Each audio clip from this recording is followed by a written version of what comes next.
Am I the asshole for feeling like my eldest daughter should be treated the same as my real children? When my male 45 daughter, female 13, was born, I immediately felt that something was obviously amiss. She was blonde-haired and blue-eyed, which was extremely unlikely for a child of myself and my ex-wife, female 39. I am very Mediterranean, and I have olive skin, dark eyes, and dark hair. My ex-wife has brown eyes and relatively dark brown hair. Her skin is barely lighter than mine. The baby also clearly bore no resemblance to me or anyone in my family at all. I had been having misgivings about my ex too, and she seemed too quick to express surprise and make excuses. Still though, I didn't want to throw away my marriage over what could have been my own misunderstanding of genetics, and so I signed the birth certificate. I instantly knew that I was going to have a paternity test done, but something else surprised me. When I brought our little girl home, I still fell in love with her.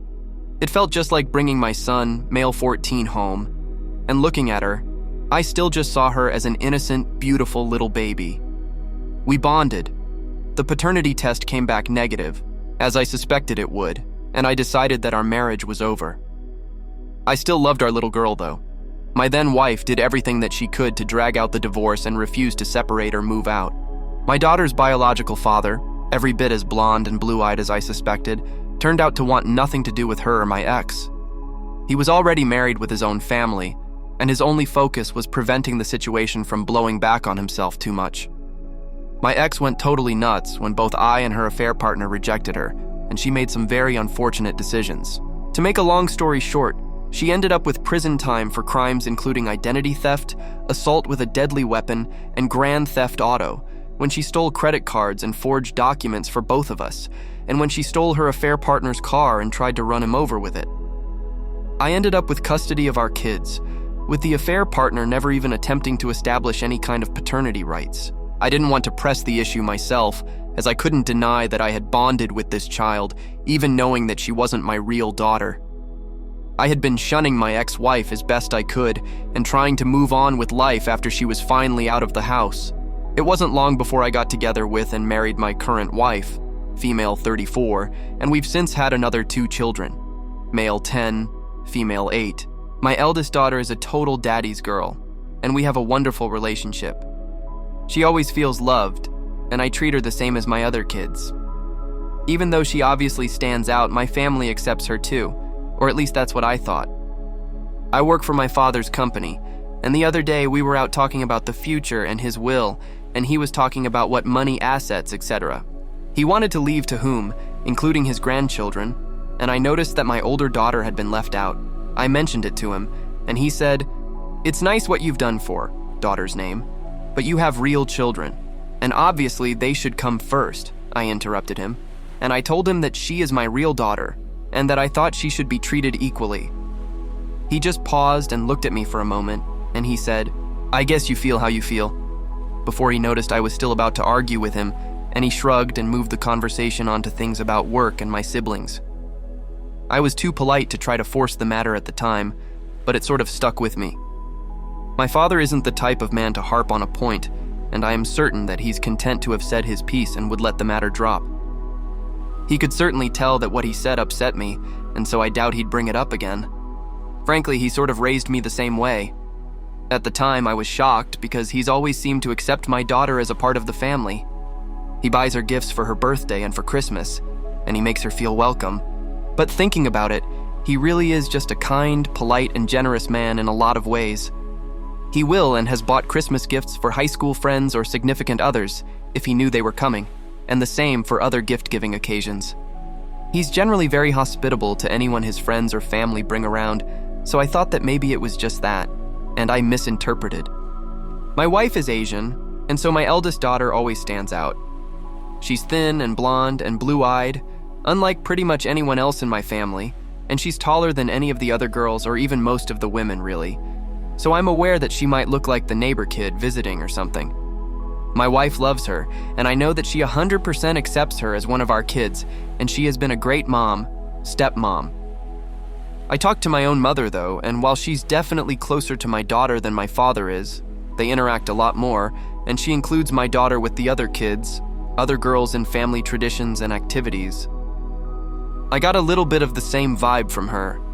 She was much more diplomatic, but it seems like she may also sort of consider my daughter to be sort of a guest, unfortunate orphan I'm hosting or something like that.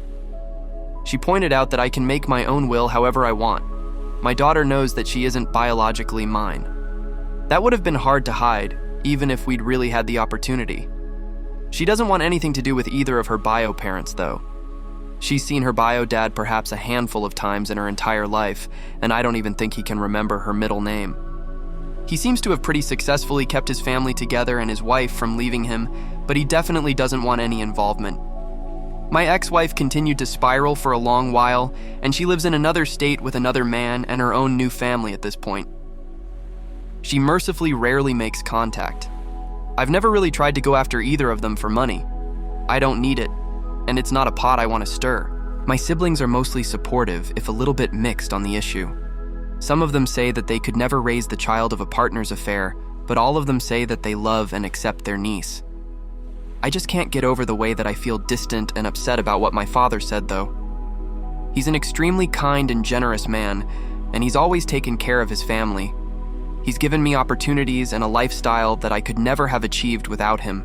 I love him and I look up to him. Maybe that's why I feel sort of, I don't know, betrayed. It feels wrong that she's the only one of his grandchildren to be left out of his will, apparently because he doesn't consider her a real grandchild. Intellectually, I can accept that he's technically correct, but it feels wrong. She is my daughter. Am I wrong, though? Am I just being entitled and unreasonable here? Am I the asshole? Update 5 days later. Just a small update. Thanks for the comments and wishes. It really put a lot of things into perspective, and it confirmed to me that I needed to say something. Some people seemed surprised at the way I let my daughter's bio parents off the hook, so to speak. The main reason I've never tried to go after my ex or her affair partner for child support is that my daughter is more important than money. I'm not struggling at all, and I have the support I need. More importantly, though, I have my daughter. Even though the affair partner didn't apparently want anything to do with her, my lawyer did mention way back in the day that either he or my wife, being her biological parents, could have a strong case for seeking custody. I know I'm biased, but her bio dad seems like a huge asshole, and I know he doesn't care about her. I wouldn't put it past him to try to get custody just to duck out of paying child support, though, if his hand was forced. And the idea of her having to go stay with him is just something I don't even want to think about. Kind of the same thing when her mom got out of prison. She seemed like she was very quick to go shack up with her new guy, and she seemed willing to let the matter lie, so I did the same. The fact that neither of them tried to get her, or in my ex's case, the way she hasn't even bothered to keep much contact with our son, either tells me more than everything I need to know about the kind of parents they are, would be. They only seem interested in their pre-existing new families, respectively. I wouldn't want to try to back them into trying to take custody. With my daughter being 13, it's possible that we've sort of run out the clock on that matter, but it's still not drama we need or a risk worth taking. In better and more important news, though, I talked with my dad. I met with my father for lunch, which was easy enough as he's around most days and we could sync up some time. I mentioned that I wanted to talk about my daughter not being in his will, and I told him that even if it meant dividing what was being left to me or my other kids, I felt it was really important for her to be included. I also mentioned, as I felt, and as a lot of people pointed out, that it would be devastating for her to find out that she'd been excluded after his death. My father agreed that that was a really good point, and he said that she is a lovely girl, that he does love her, and that he wouldn't want to add extra pain or bitterness to her life, especially at such a time. Also, it had gotten around to him that I'd been sort of polling my siblings a little bit, and I think my mom talked to him some, and he said, "This is obviously very important to you. You're my son. I can just change it. It's not so much money anyway." And he was right. The amounts of money being left to individual grandchildren aren't massive, but the gesture and the thought are what's most meaningful.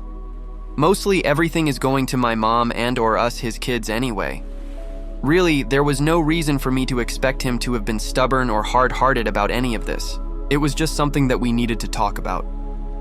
My father reiterated that everyone loves my daughter and that she'll always be family and always have a home. He has a gold bracelet that he has worn somewhat occasionally over the years, and he mentioned that my daughter thought it was pretty. When she was very little, she noticed it on his wrist and said that jewelry was for girls. He laughed and explained to her that sometimes boys wear jewelry too. She thought it was nice, and he let her try it on even though it was way too big for her wrist. She was a little toddler then. I didn't know about that moment between them, and I thought it was really sweet that he remembered. He said that he was going to leave her the bracelet and a note, and that as far as money goes, she'd get the same share as the rest of my kids. So we had a nice lunch, and we both felt better for it. Nothing too dramatic, but really the best way things could have gone. Thanks everyone for confirming that I wasn't being crazy and confirming that I needed to talk to my father and set things right. What do you guys think? Let's discuss in the comments. Follow and like for more stories.